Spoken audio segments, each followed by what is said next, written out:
Hello, Taurus, and welcome to your Element Alchemization Oracle reading at the Oracle of Atlantis.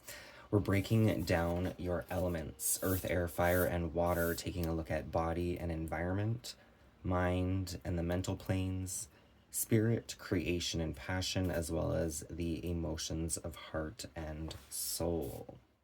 So for this particular reading, I will be working with the Shaman Durek Alchemy Elementals Oracle. Please keep in mind that this is a collective reading. Take what resonates and leave what doesn't.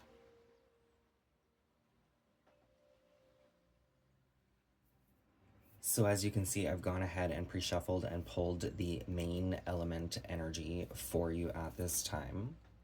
So let's start with your earth energy, body and environment. So you have card number 78.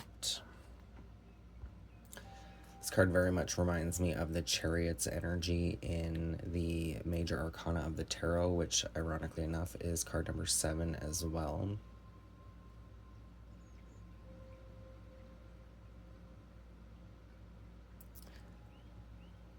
With the Land Animal Sun. Sevens can be connected to the house of Libras, which would be probably a similar vibration to your own Taurus, being ruled by both Venus. Eights being connected to Scorpio's energy, which is transformation or karmic retribution of some sort. So there's a balancing taking place here.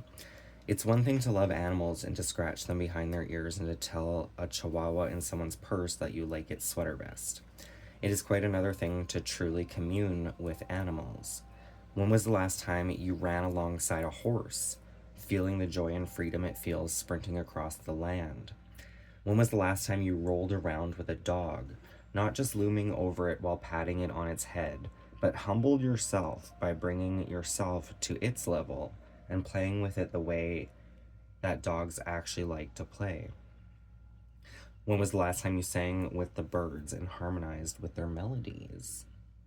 The wisdom of the animals are profound and their messages run deep. Avail yourself of the medicine they carry through communion. Allow the animals to teach you through their ways and through their language. They are our guides here. Walk with them well. So for some, if you have pets out there, it may even be observing them, understanding them from their perspective, so to speak. So with that Cancer energy, Cancer, I would say Gemini as well. It's almost aligning to opposites within ourselves, within our reality here. But let's get a card of clarification with the Crow Tarot.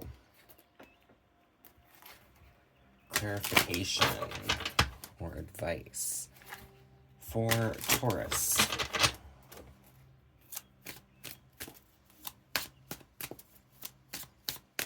The Wildflower Sun. You may be even drawn to wildflowers at this time.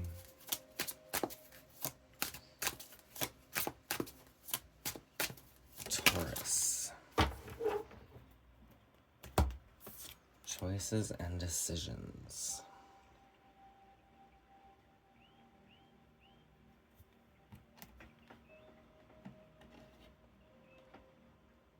There's something with seeing through only one perspective, perhaps, for some.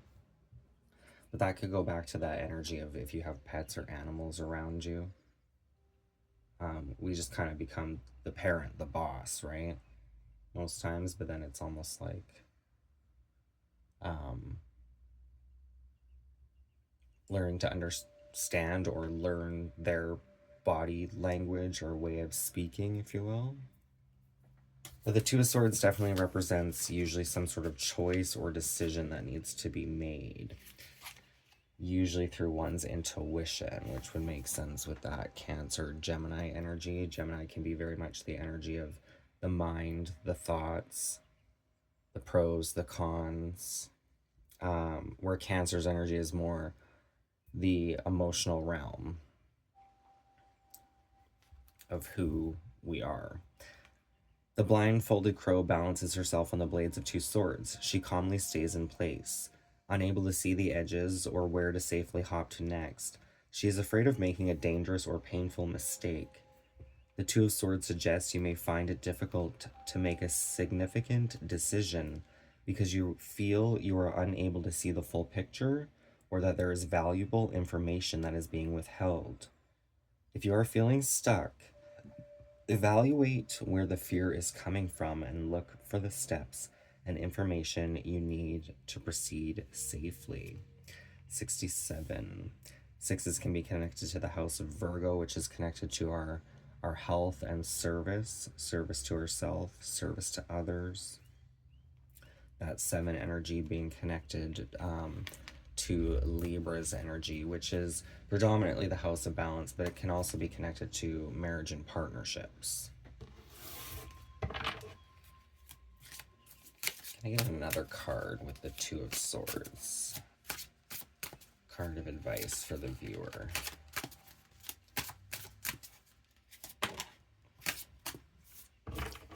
We have the Angel of Temperance.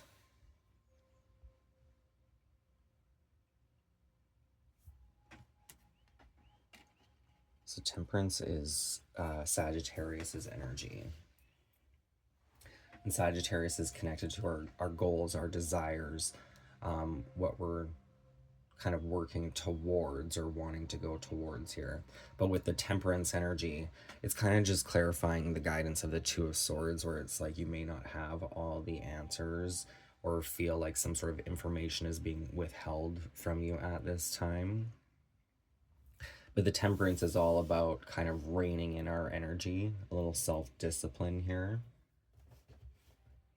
Moderation, alchemy, angel communication, the element of fire. The energy of this crow is patient and balanced. She has the power to project grace and calm on the outside, while actively solving problems and figuring out solutions to complicated issues on the inside. When the Temperance card appears, it's a sign to take a long-term view when embarking on a journey or seeking a solution. So looking more long-term instead of short-term at this time. Just as the crow blends two opposite liquids, try to blend and harmonize with the people around you. When working with others, ask for their input and incorporate their ideas. Perhaps something totally new will come out of it.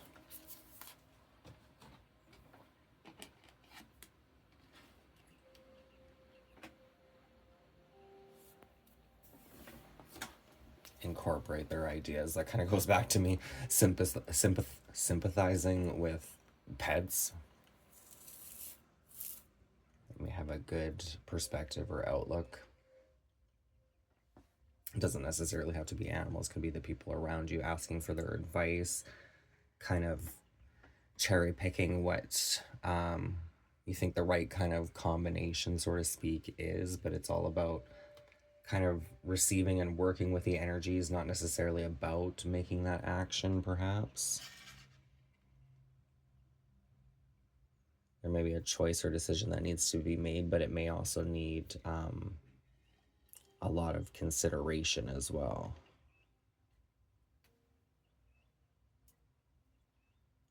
Especially planning toward the future. It can even be like dating. If there's choices within dating, it could be if one is just hot and fiery, or is the other, but can you see like an actual realistic life with them, so to speak? You do have that double energy though of Gemini and Cancer coming through with those two horses. The reason why I say that is in the major arcana, Gemini is the lovers, which is the male and the female. And then the next card is the chariot, which is kind of the male and the female driving the chariot itself, but needing to be in balance and on the same page to pull it in one direction. With that card of balance, with that Temperance, there's almost the energy of balancing the more logical thoughts of Mercury with the emotions of the heart of Cancer. to find that kind of middle ground here. Very balanced choice and decision.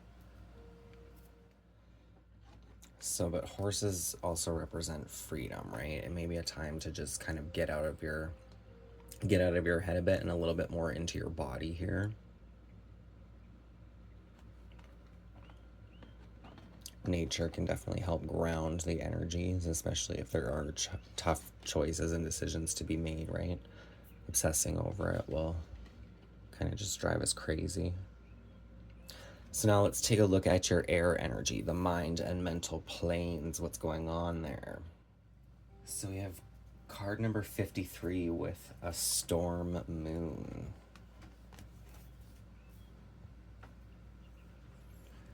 This definitely is kind of like the eye of the storm, I would say. It almost seems though the path is pretty straightforward, and it doesn't even look like that hard of a path either. Fives can be connected to the house of Leo, which is our house of pleasure, confidence, joy. Threes connecting to that Gemini's energy of networking, communication, the light and shadow.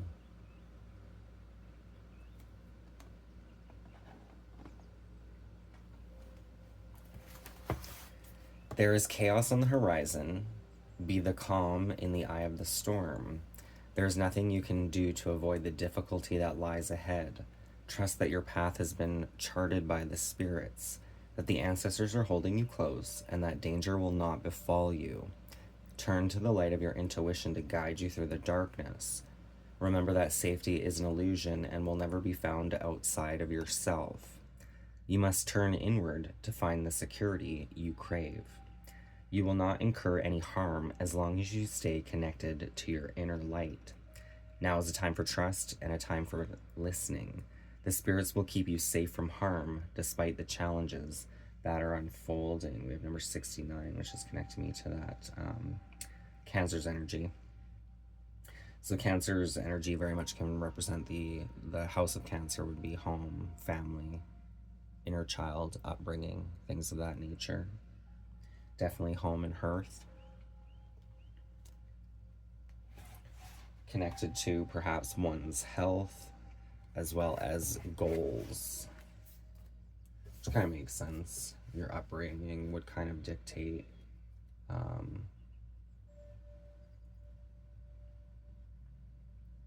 how and what you kind of believe is possible of yourself, right? But connecting to family may help right here, kind of see through the storm a bit. Or maybe a storm coming around you, either currently or about to. But this storm kind of almost seems like it's not necessarily about you, and you may be like a touchstone of sanity within a bunch of chaos here. What is the card of clarification? The Page of Cups. There could be some romance going on around you that may be very youthful.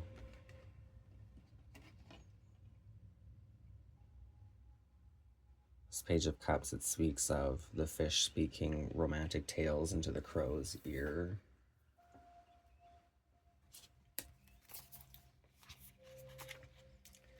The Page of Cups definitely could be connected to children of some sort.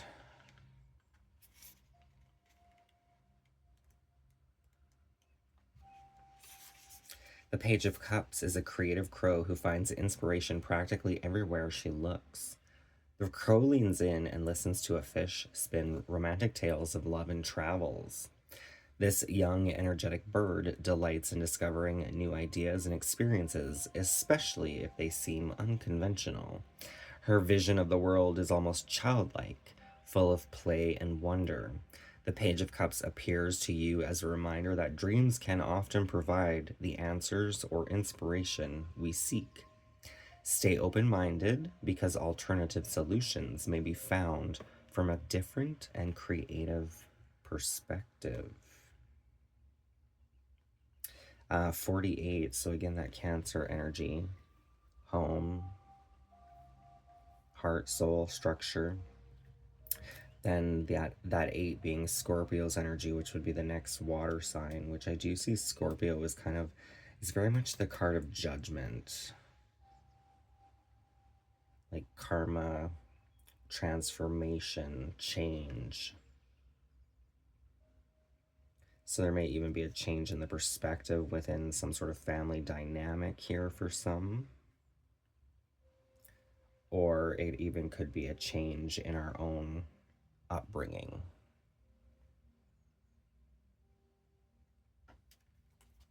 I would say most likely for the better, being with the Page of Cups. Very creative and inspirational, energetic, childlike, full of play and wonder. I was kind of getting the energy though when I pulled this card with that storm being around you. There may be like some young people in love that you kind of just look back and almost maybe chuckle a little bit at how dramatic love can actually be. It's kind of the energy I was getting from this card. So it doesn't necessarily have to be a negative thing. It just can be a remembrance, sort of. So now let's take a look at your fire energy, your spirit, creation, and passion. Just annihilated, burnt to shit when I turned this card over. I just thought, it's funny. What creation? What passion? Fire, volcano of earth, card number 4.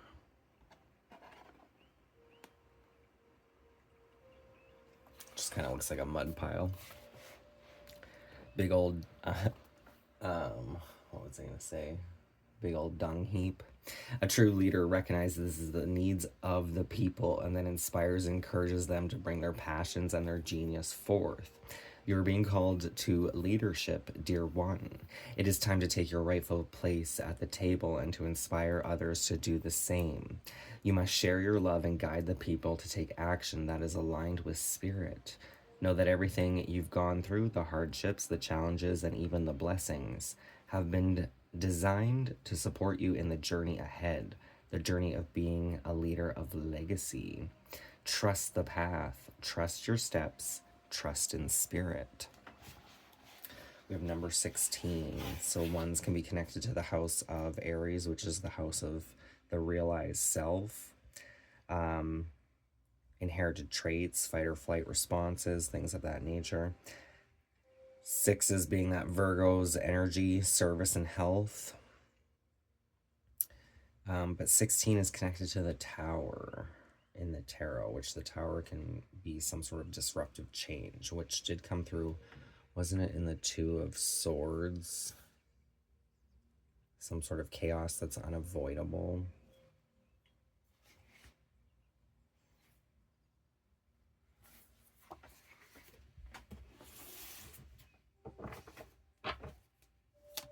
But through this chaos, you may find yourself once again. Look at that. I think that's like a little starfish there.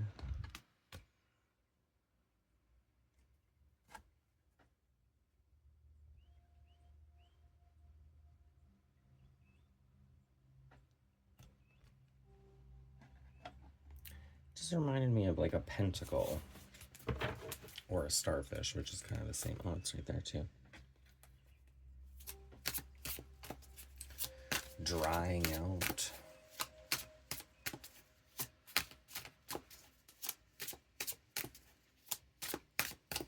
I'm hearing a wish being fossilized, which how I'm actually taking that is like a wish being turned into reality, legalized or finalized here. And the 5 of Cups, sadness and grief.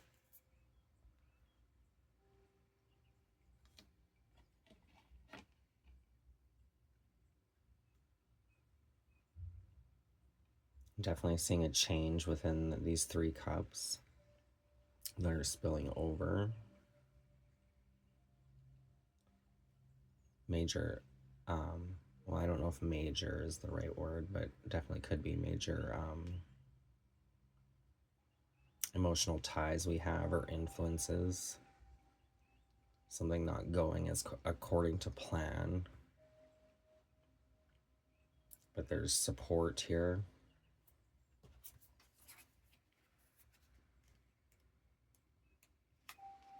The crow of the Five of Cups stands on the riverbank, consumed with loss and unable to find the path out of despair. Because his focus is directed only on what he has lost, he is unable to see the riches in his life. The Five of Cups suggests that you move away from a mindset of lack and look for areas in your life that are positive.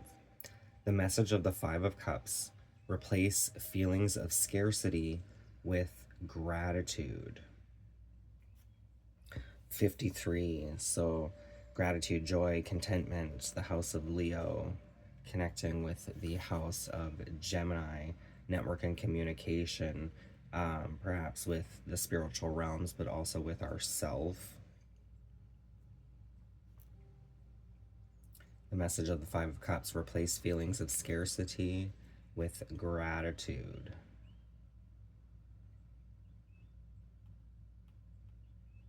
It's like to save yourself from deep despair, finding those silver strings, those silver linings to shift how we're feeling about situations. Any more guidance or advice with the Five of Cups? We have the Empress.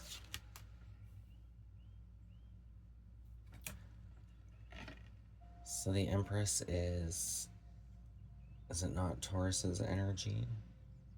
I believe so. The Empress definitely represents the divine feminine, could be connected to a mother energy here. Motherhood, abundance, business, success, creativity, the element of earth. Number 11. So this is about yourself and your karma.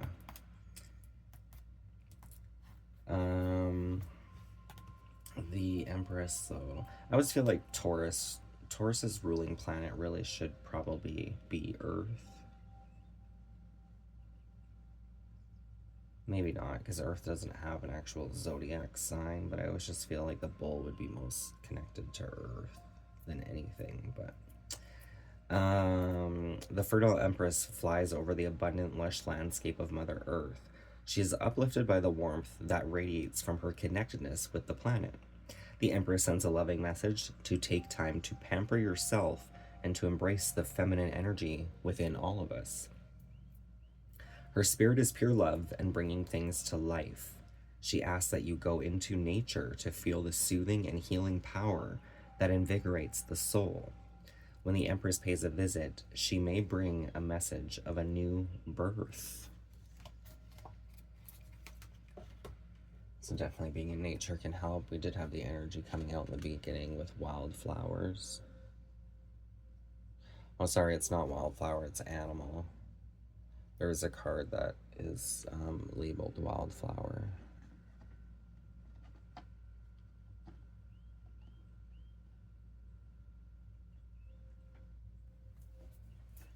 To give the soul the grace of freedom for a while here. So that leads us into your water energy, heart, soul, and emotions. We have card number 40 with the waterfall of earth.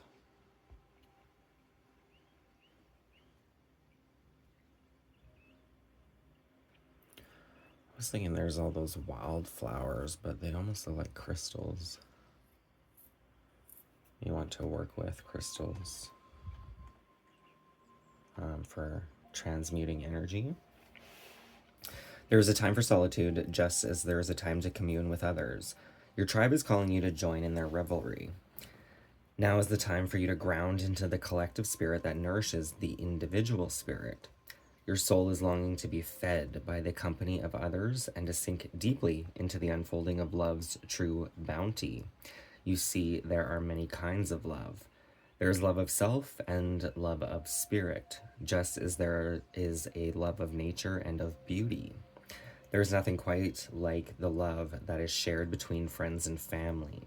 When we spend time with those we cherish, we amplify each other's beings in profound ways. It's not just about you, Your tribe is just as well served by your time with them as you are by theirs.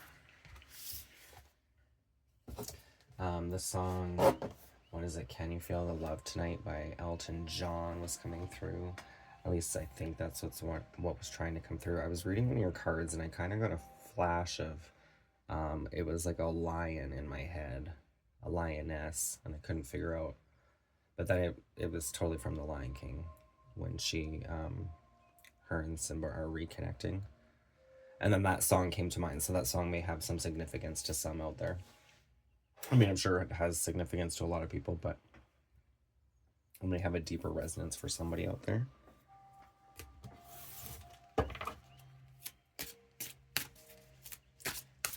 So what is the clarifier or card of advice for heart, soul, and emotions for Taurus? Connecting with your tribe. You have the Seven of Swords. It did kind of want to come out sideways. The Seven of Swords can represent some sort of deception. But with it sideways, it's almost like the deception may not be what you think.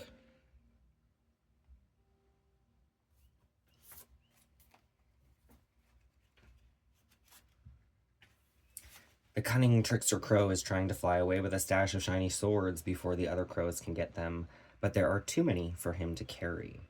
Nonetheless, he is pleased with what he can take. Number 63. The Seven of Swords denotes a person who is attempting to deceive you or is trying to get away with something unethical.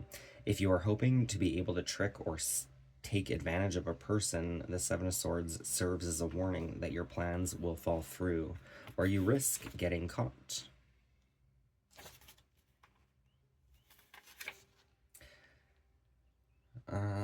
I do want to just read the Seven of Swords reverse, considering it was coming out a little bit sideways.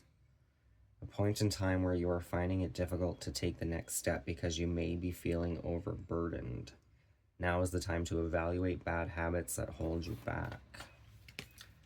64. 64. So 64 is 6 is being connected to that Virgo's house, which is about our health and service. And 4 is being that Cancer energy, which is then connected by upbringing. We do have we have the mother energy and a bit more of the child energy here. Is what produces the Wheel of Fate for you itself. So there may be a call to self-witness here to realize certain patterns and traits of our upbringing. Maybe some of those need to be adapted. Maybe some of those are there for our greatest benefit. So let's pull an animal spirit, guide, or totem for you at this time.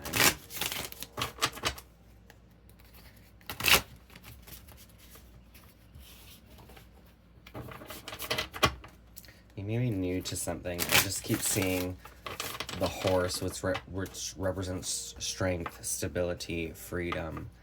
What else did I see? Oh, the cosmic egg, which is the crown chakra, our connection to the divine. With the earthworm, which is like a novice type of energy. So there definitely could be like a spiritual connection that is new to you.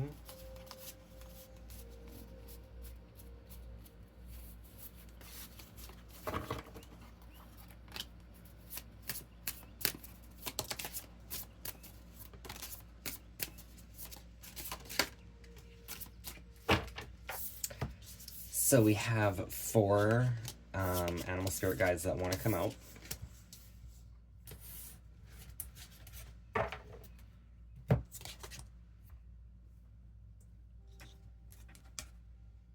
We have the scorpion.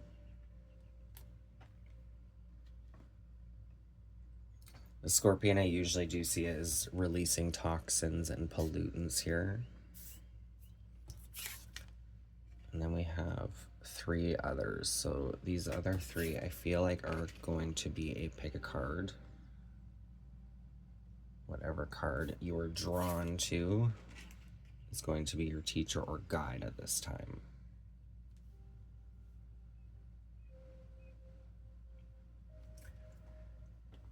But the Scorpio did flip right over when I was shuffling these, so I'm going to take the Scorpion for the collective here. Passionate, competitive, tends toward isolation. The Scorpion is a passionate and determined creature. Their career is very important to them, as are a very few select friends. Sometimes the Scorpion's heat festers and they focus on an unresolved event from the past, usually a situation where they were left feeling burned. The Scorpion card says it's time to come clean about your feelings so everyone can heal and you can get back to your usual fiery but fun self. When balanced, wild and free, fierce. When out of balance, jealous, resentful, and unresolved. To bring into balance, honesty and forgiveness. 125, and I am getting with that honesty and forgiveness. I'm just seeing 1-7 here. This is what's going to grant a wish for you. But I was actually getting 1 Libra energy, which is 1 area of balance that's going to transpire in your reality through honesty and forgiveness. I usually see this as kind of, in this deck, there's the Phoenix, which is connected to the root chakra, which is the first chakra, which is red in color. And then you have this sacral and solar plexus chakra. So the Phoenix starts at the root chakra and starts purging the bloodline, so to speak, our deeper spiritual energies, and starts pulling out the toxins. Which is kind of what this is doing, right? Releasing the poison.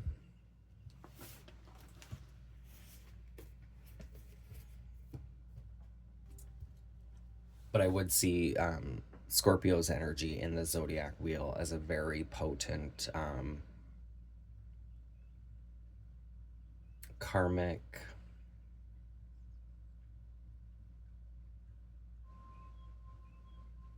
observation. Like if we have goals and purposes and the divine is kind of watching you and like keeping track of your own karmic points, so to speak. Scorpio is it's almost like the cycle of whether or not we need to repeat a lesson or evolve past it.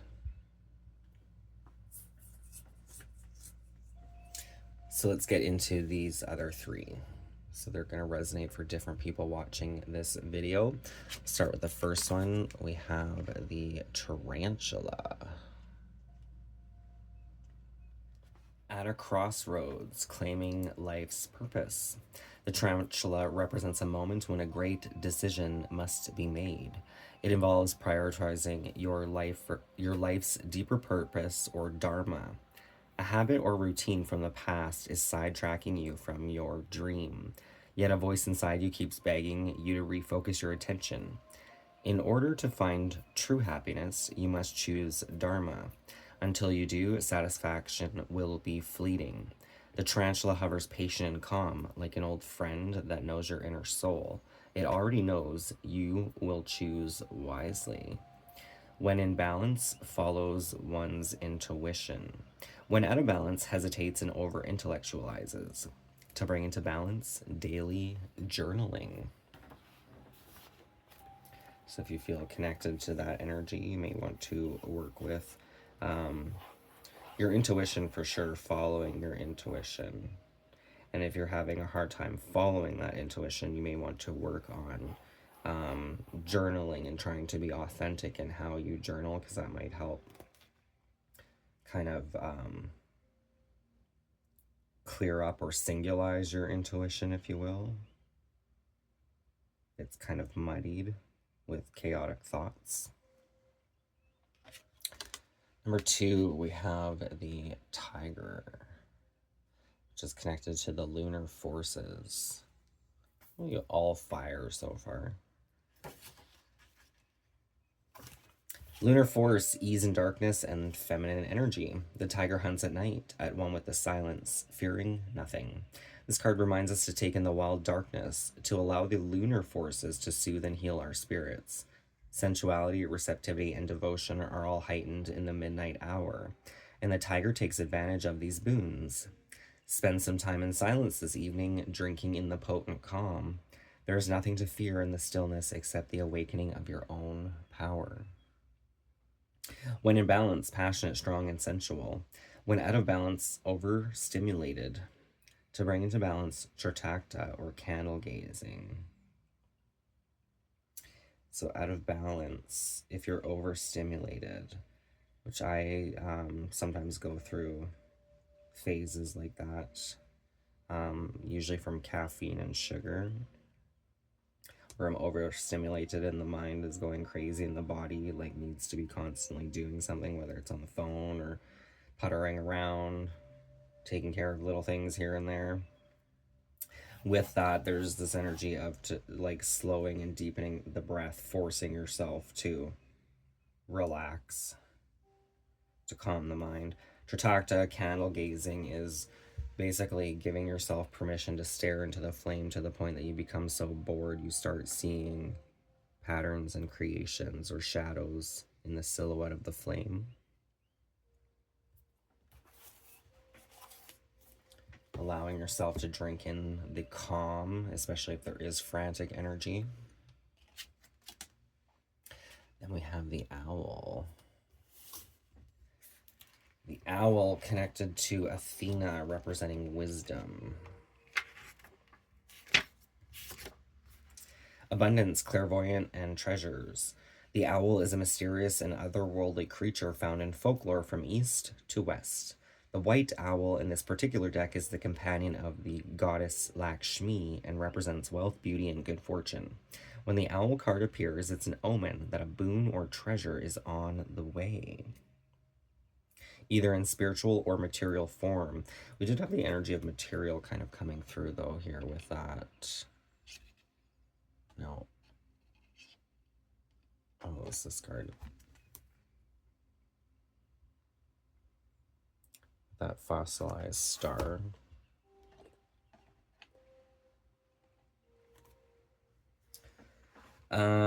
With owl wisdom on your side, you'll see and know exactly what to do with this boon, how it can further serve your dharma and bring abundance to the world.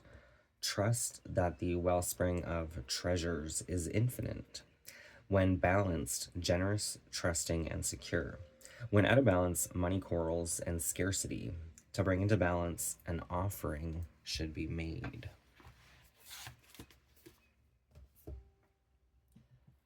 So an offering could be like lending a hand to somebody, speaking some sort of truth. It is kind of falling out on this deception. There may be a need to speak up for yourself, as this card was suggesting. We did have the energy of crystals here as well. So returning crystals back to nature.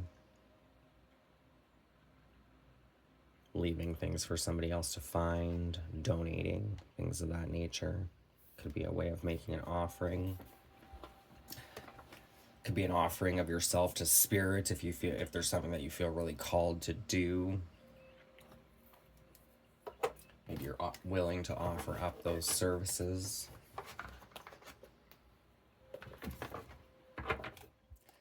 So what else does Taurus need to know or be aware of at this time?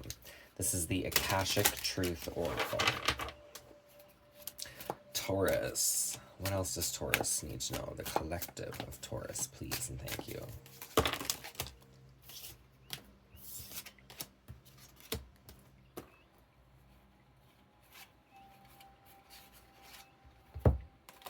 New experiences, innovation, share with others, making a difference. It's all a process. So there was a bunch of cards that flipped out, but I'm not going to take them all, because that was a real sloppy shuffle. But this one kind of did jump out by itself here.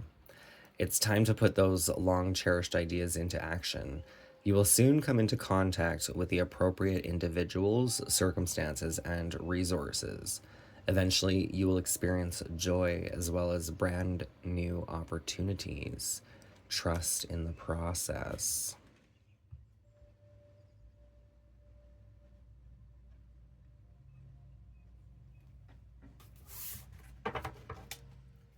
So what else does Taurus need to know? These are the affirmation cards. Taurus. What else does Taurus need to know or be aware of at this time?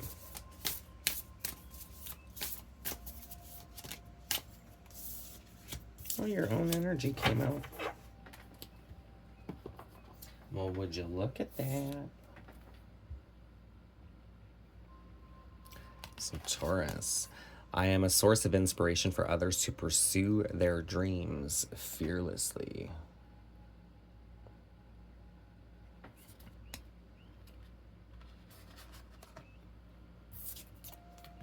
And you have a witch hat here, or pilgrim hat.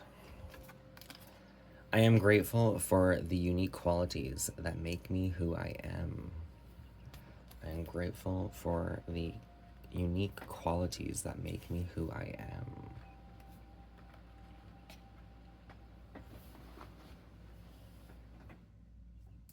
I am who I am, and if the others don't like it, then why should I give a damn? So let's get the closing message with the angel of the day. Closing message, the overall presence with Taurus at this time. We have Amaya,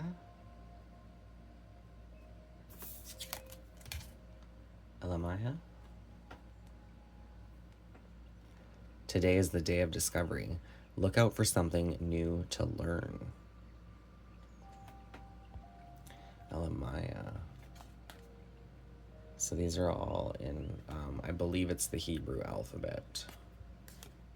Kabbalist.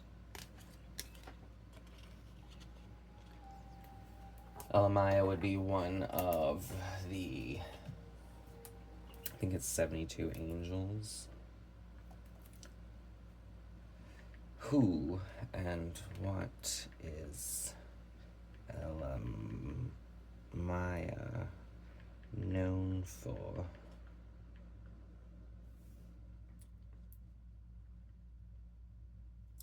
Oh, shit. Oh, no. There we go. The fourth of the 72 angels, and it's funny, it's right in front of number 4 here as well. Path number 4, the path of the heart. Just drew me right to this Ace of Cups here, or Ace of Hearts. The fourth of the 72 angels of the Kabbalah, belonging to the Seraphim choir. He is associated with divine power, success, and protection, particularly against mental troubles and identifying traitors. Okay, makes sense with that wisdom. And the Seven of Swords. An angel warrior who has been trained by one of the many ancient orders in Celestia, named the Seraphim. Its name means the hidden god. Elamaya is said to guard against mental troubles and help to identify traitors.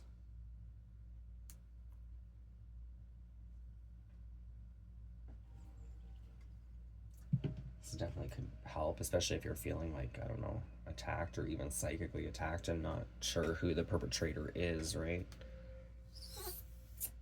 Could help you sort through the illusion, see through the darkness here. Really some sort of valuable insight.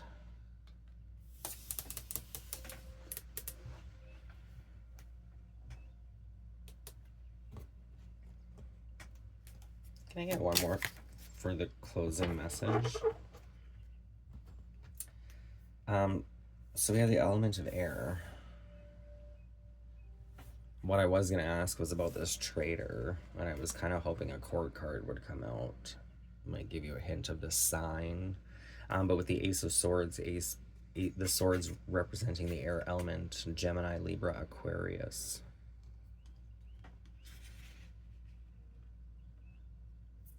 But the Ace of Swords does represent clarity and insight, especially with a fresh breath bringing oxygen to the brain. A clearer perception will be had here. Look out for something new to learn. It almost has a little bit of the vibration of don't even worry about who's against you or doesn't have your back. Focusing on the things that are going to bring you some sort of joy or excitement here. Today is a day of discoveries, of finding new things out, learning new things. There was that advice, though, in the beginning with the card of Temperance. So if you learn some new information, especially if it's regarding like a person you know or some gossip, we'll say, it may be a call to sit with the energy before acting on it. So that is the reading I have for you at this time, Taurus. I hope it resonated with you and brought you some understanding on your path or journey. If it did, please feel free to hit that thumbs up. Don't forget to subscribe. That would be greatly appreciated. All of the decks I have used, as well as my Instagram and PayPal links, will be in the description box below. Please feel free to check out my profile on Instagram at the Oracle of Atlantis. I do cards of the day over there, so it's just one solitary card from one of my Oracle or Tarot decks of guidance for the day, but you can also use that profile as like your own pocket Oracle to flip through and grab advice or guidance whenever you're unsure. And yeah, thank you for watching. I will see you next time. Many blessings. Bye for now.